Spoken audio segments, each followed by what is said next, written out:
Hello, and welcome to today's masterclass, The Spirit of Water. Today we're joined by holistic executive career coach Pamela Horton for part one of this series. Pamela will be guiding us through the start of our journey to transform our relationship with water. Pamela's approach focuses on the entire individual, your mind, body, emotions, and spirit, understanding that these elements are all linked.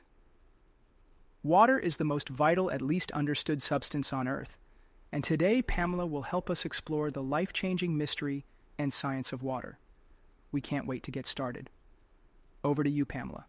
Editing this. Hello. So hello and welcome to the Business of You Masterclass, The Spirit of Water. I am Pamela Horton and I am your teacher today, as well as a holistic executive coach. We're going to be diving deep into, pun intended, into the spirit and science of water. So if you haven't already, grab some paper and pen, maybe some water, a cup of tea or coffee, and join me. And thank you for joining me. It's absolutely a privilege to be able to share this experience with you. I've got my tea and my water, and I'm ready to go. So let's begin. I was done. I was done. I was done getting migraines every week, heartburn every single day. I was done needing prescriptions for high blood pressure and high cholesterol. I was done feeling exhausted and not having any energy. I was done feeling unfulfilled despite my accomplishments, and I was done with broken relationships and just feeling meh. This was me in my early 30s. I was a people-pleasing, overachieving, perfectionist, divorced single mother. I worked full-time as a social worker back then, and I also owned and operated a business while watching and witnessing my mother pass away from colon cancer. I was done. I was done really with pretty much everything. And being done started my quest for better health, healthier relationships, and greater fulfillment. Instead of chasing perfectionism, I decided to chase becoming whole. This quest led me to learning about water, biomagnetic energy, and holistic coaching. So who am I? I guide leaders and people to advance their career. I help them prioritize their well-being and their boundaries for greater work-life balance. I'm known as the transformation catalyst, especially empowering divergent professionals to thrive in the workplace and at home. Now, my approach is holistic, which means that I consider the whole person, your mind, your body, your spirit, even your emotions, your soul, your beliefs, all of you, even your patterns. And the core idea behind holistic coaching is that these facets are interconnected and influence each other. So by addressing all of them, we live a more fulfilling and healthier life, but to have better relationships.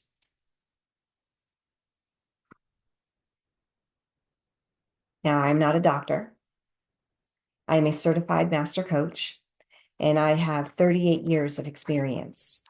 So, but everything that I share with you today, I invite you to do your own research on.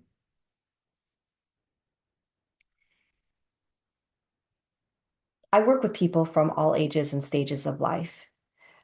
You could be an entrepreneur, you could be an executive, you could be in transition, an experienced manager, an at-home mom, or an at-home dad. It doesn't matter. I work with everybody who is willing and wanting to grow and become the healthiest version of themselves, both in and out of work.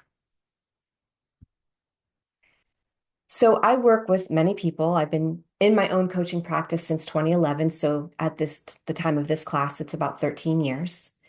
And I want to share some of my clients' achievements over the years.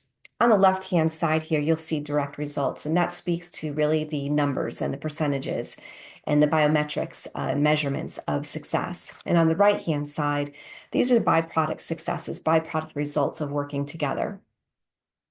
And so I want to actually um, focus on the byproducts, really. It's great to have measurable results, and I'm a fan of that, right? So you can actually measure what's going on in the work that you're doing. But the byproduct results are just as fascinating and equally important. And the clients that I work with who have been involved with therapy for a number of years, several of them have been involved with therapy for over 20 years, uh, inevitably no longer need therapy when they work with me for a few months' time. And they also are reliant upon prescription medications, whether it's for physical health or mental health or emotional health. And many of my clients, if not most of them, actually end the reliance upon prescription medications and other substances. Their spiritual, emotional, mental, and physical health improves. Their relationships improve. Marriages have been saved.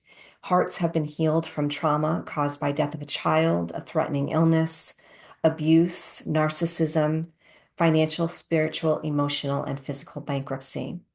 And even businesses have become solvent. Now, this class is actually part of their success, learning what I'm going to be teaching you today.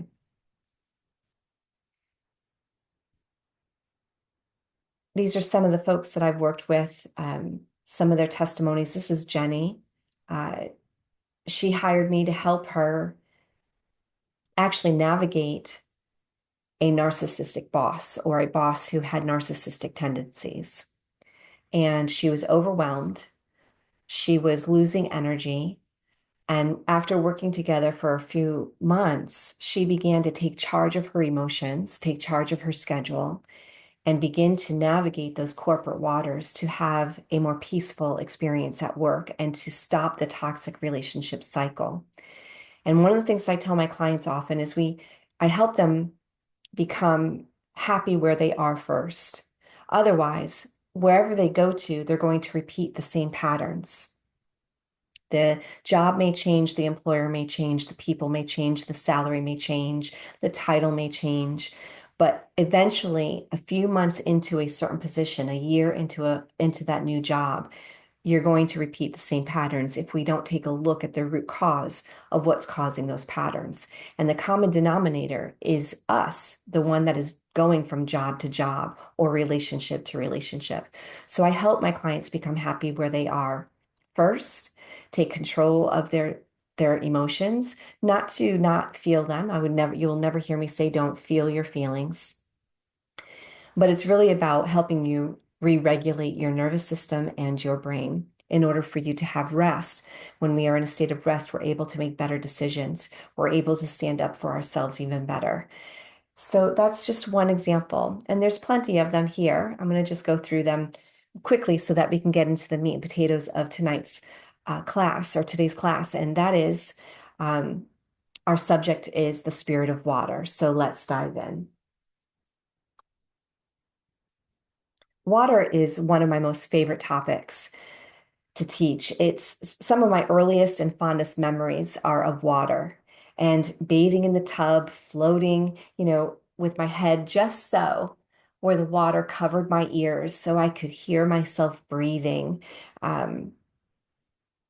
Through my mouth and listening to my breath really was just so soothing, and being in that water, that warm water just helped me to become extremely calm and comfortable.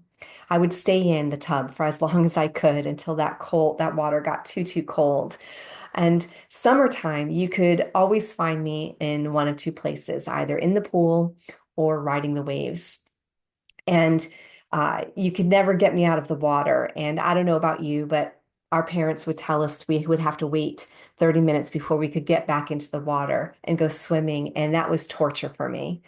Could you relate to that? It felt like that 30 minutes felt like an eternity.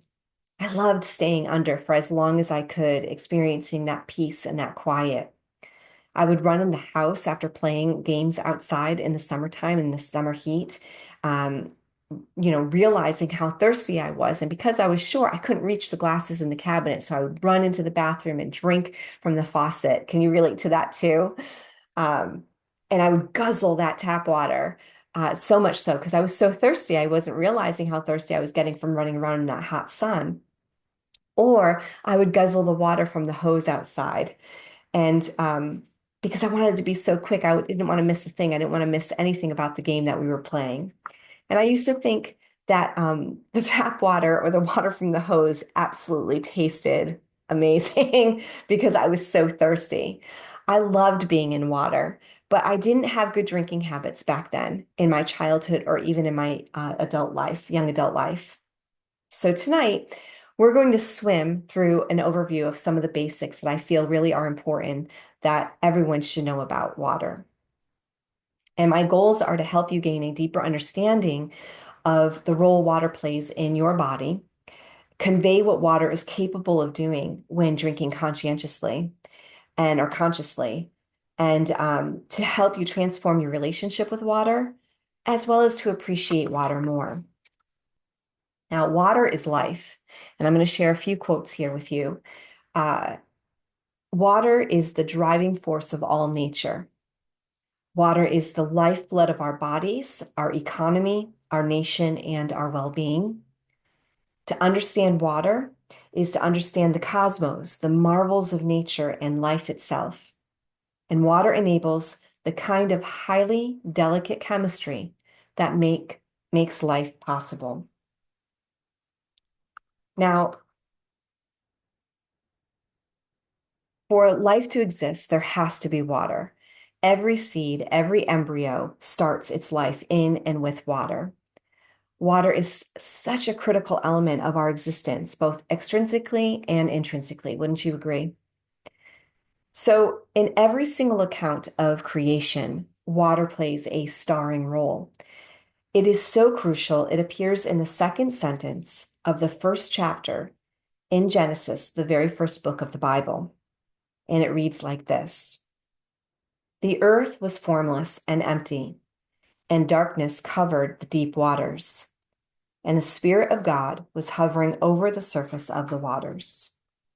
Then God said, Let there be a firmament in the midst of the waters, and let it divide the waters from the waters.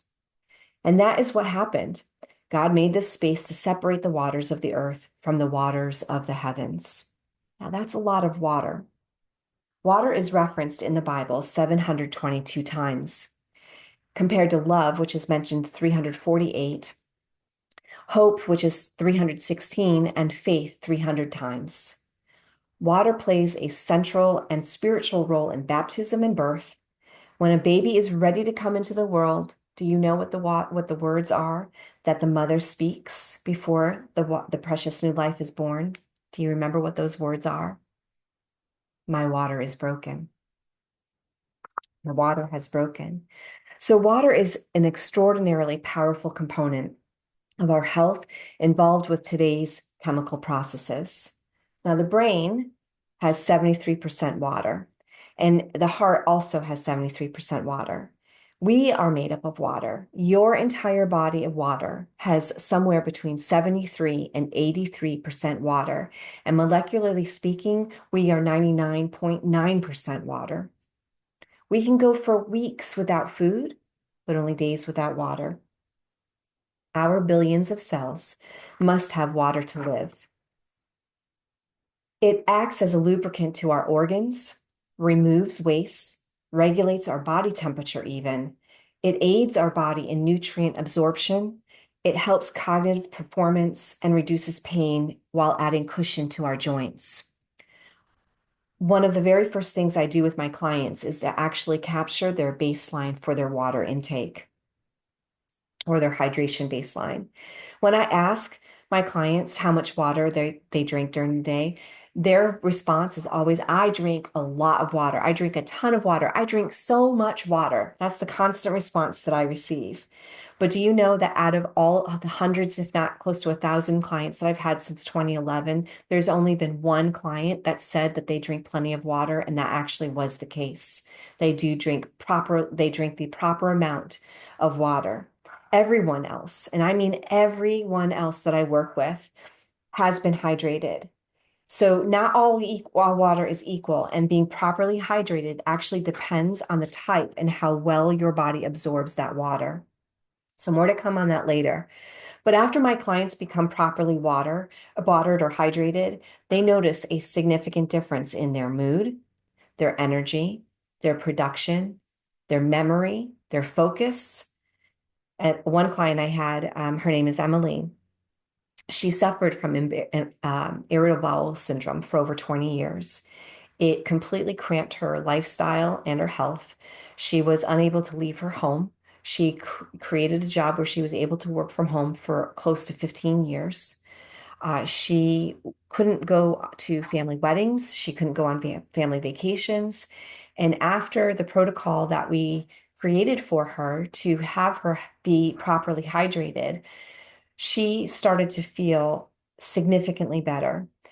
She was able to actually attend a vacation for the first time in 20 years. She went to the beach, no problems, no issues, no fear. And she actually got to see her niece married. And that was the first wedding that she attended in close to 15 years. And it was simply because her dehydration was one of the main causes for that irritable bowel syndrome that she was experiencing. There is a thing as being overhydrated. And if you have any questions, you can certainly direct them to me. I'm going to share my contact information after the class, where we can talk about that offline. Thank you, Pamela. That was an interesting and eye-opening exploration into the spirit of water. You've given us so much to reflect on how water isn't just a resource. In the next webinar, Moving from Depletion to Renewal, Pamela will guide us through changing our relationship with water and will provide simple, practical shifts we can all make today to improve our health and well-being. Until then, thank you everyone for being here. Stay tuned for part 2, and as always, stay curious, stay connected.